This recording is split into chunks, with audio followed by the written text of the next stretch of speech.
Hello guys, এখানে দুপুরে খাবার নিয়ে বসে পড়েছি। শুভ দুপুর।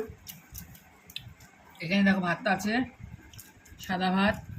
এখানে আছে রুই মাছের কী বলে এটা, পেটি না তো দাদা, ওই তোরা ভালো বলতো দাদা। আলু আছে, গাটি কচু, কালকে চিচিঙা বটি ছিল, পটল ভাজি, এগুলো সব কালকে। আমি আগের দিনটা খাই না, জানো তো, একটু আছে ভালো তাই খাচ্ছি। এখানে আছে কাতলা মাছ পেটি। এই নিয়ে বসছি খেতে দুপুরে খাবার। তোমরা কে কী দিয়ে ভাত খাচ্ছ আমাকে অবশ্যই কমেন্টে জানিও। জানো তো অনেক পদ রান্নাবান্না মানে এই দেখো আগে চিচিঙ্গা বটিটা পড়ে রয়েছে, ডাল কতটা এক বাটি পড়েছে, ফেলানোই যাবে। এই যে ছেলে ভাত কমিয়ে দেখো, আমারও ভাত লাগবে না, রাতটা খাবো না। আর মেয়ে দেখো খাবে কি খাবে জানি না, পুরো ভাতটা। খাবো। খাবে তো?